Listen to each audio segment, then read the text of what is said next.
In the Arctic, a group of workers is excavating deep inside a frozen cave. Suddenly they find something stuck inside the ice, so they cut a big block to get it out and then a helicopter takes it to a lab. The scientists immediately send a fax to the excavation company, explaining there's been a very important archaeological discovery and requesting to stop the drilling. They also ask for a specialist to study whatever is inside the ice block. Sometime later, anthropologist Stanley arrives at the lab. He's a doctor familiar with the Arctic because he's been studying the history and culture of Eskimos. Stanley is introduced to Dr. Diane and the other scientists, who believe they've found some prehistoric animal. In 1898 the Russians found a mammoth with still viable cells, so they have high hopes for their discovery. Then the group uses a laser to very carefully cut the ice block layer by layer to avoid any damage to the creature. To their surprise, the being inside isn't an animal, it's actually a Neanderthal.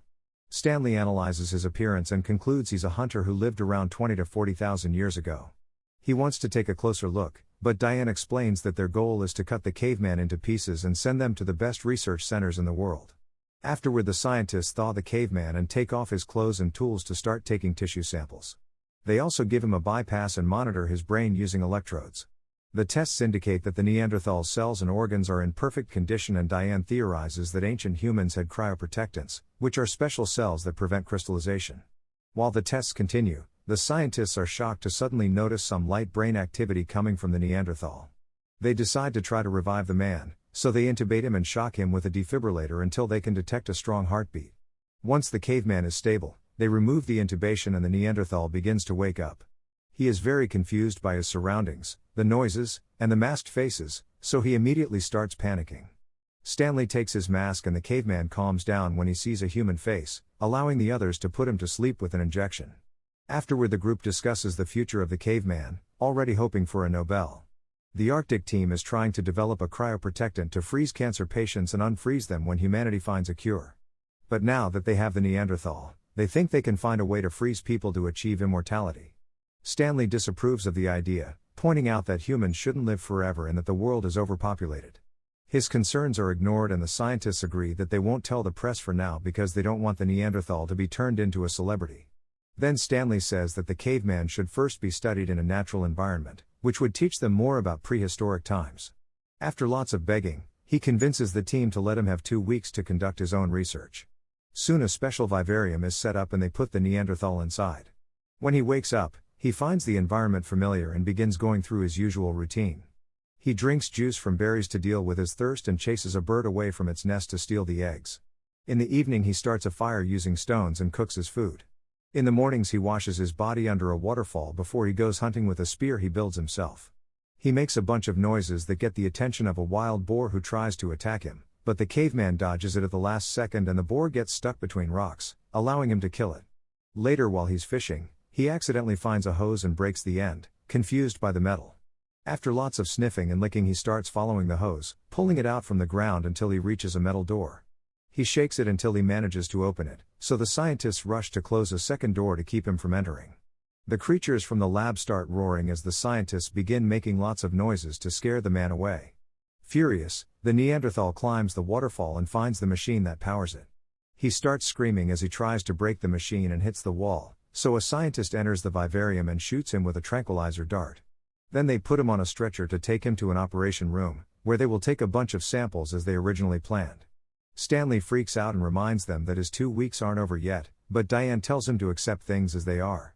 In the evening, Stanley shows Diane a video showing different tribes capable of dancing while stepping on flames, but Diane says it's just a nerve block. Stanley points out that only explains the lack of pain, not the lack of blisters on the skin. Next he fast-forwards the video to find a scene where an indigenous man is putting needles in his friend's face. Since there's no blood, Stanley thinks they're producing some chemical that protects their tissue.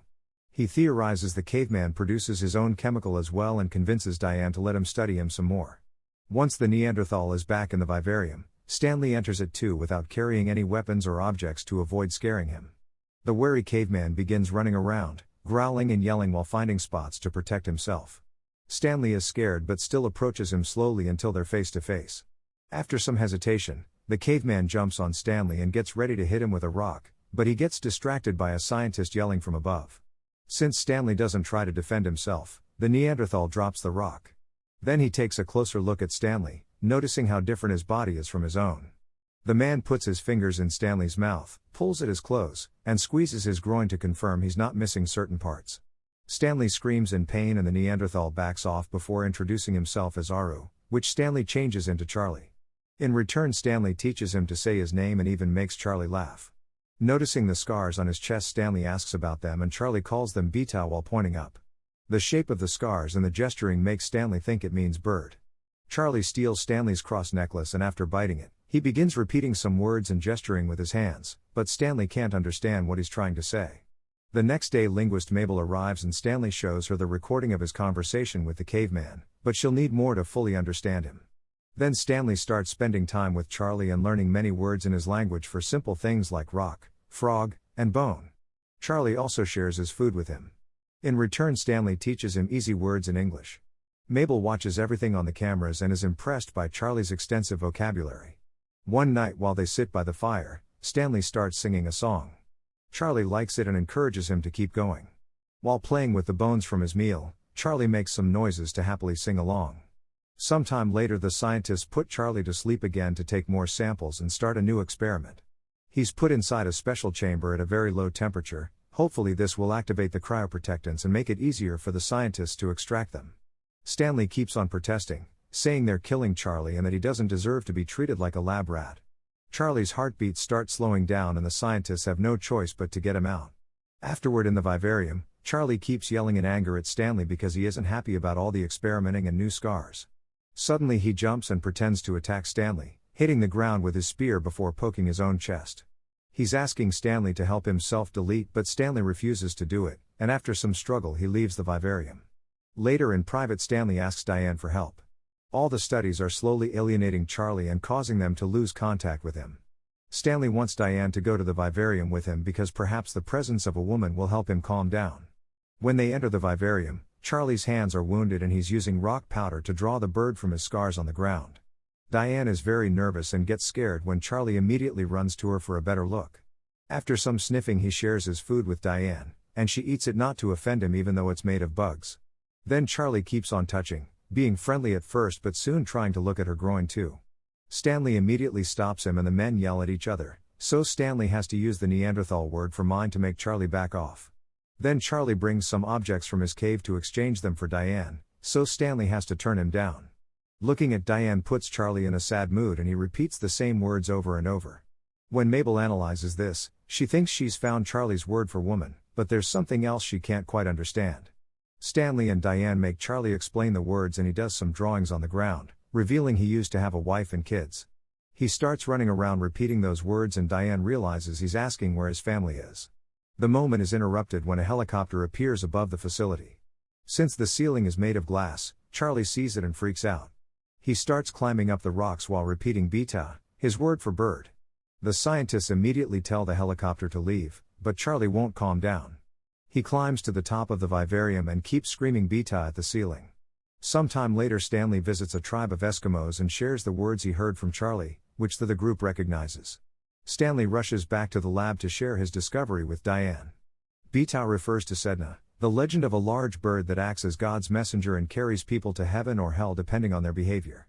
He theorizes that Charlie's tribe went extinct when the magnetic pole flipped and killed all the animals in the area. Charlie probably felt it was a punishment from God and went on a dream walk, meaning he went out to find the bird and offer himself in exchange for the return of the animals.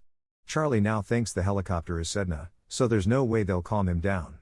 34 hours later, Charlie is wearing all his clothes, tools, and various trinkets Stanley gave him the past few days. He also uses crushed berries as paint to decorate his skin. Charlie never stops chanting, obviously eagerly waiting for the return of his God. Whenever Stanley enters the vivarium, Charlie hides until he's gone, refusing to communicate. One afternoon, Charlie takes the stairs and after watching Stanley so many times, he knows he must press the button. He enters the lab and carefully sneaks around, making sure the scientist won't see him. When he reaches an empty corridor, he finds a mirror and starts growling at his own reflection. Thinking the other man is challenging him, Charlie breaks the mirror with his spear. Then he hears a voice in the speakers and runs through the corridor in fear until he reaches the room with all the lab animals. As he checks out the bird, the bear growls, so Charlie keeps on moving. As he tries to take the next corridor, he crashes against the glass doors. He quickly tries again and the doors open automatically, allowing him to enter another room. At that moment he gets scared when he hears a vehicle moving, so he hides behind a copy machine. However, Charlie accidentally activates it and gets afraid again, so he runs. After getting startled by the elevator, he enters a lab and breaks a jar with acid, which slightly burns his hand. At that moment the scientists turn off the lights, causing Charlie to panic.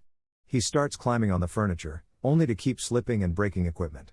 A scientist hears the noise and comes inside as he turns the lights back on. Charlie is startled again and immediately attacks, killing the man with his spear. Then Charlie begins running once more, going crazy when he suddenly hears the alarm. He crosses a random door and finds a tunnel that gets colder the further he goes. When he finds the fire exit, he quickly goes through it and finally makes it outside. He sees the helicopter and chases after it, so the pilot hits him with the skis to knock him out. The scientists finally show up and rescue Charlie, bringing him back inside. Moments later they look at the X-rays, which confirm Charlie has no broken bones or head injuries. The scientists are furious with Stanley, blaming his research for the death of their colleague. They announce the experiments are over and Charlie will be transferred to another facility. Stanley tries to explain Charlie will die if he's kept in a cage, but his concerns are ignored. Refusing to give up, he secretly makes a deal with the guy guarding the door. Soon Stanley enters the vivarium with a bunch of furs. Once Charlie is properly protected from the cold, Stanley takes him out for a walk. The scientists realize they're missing and go looking for them by following their footprints in the snow.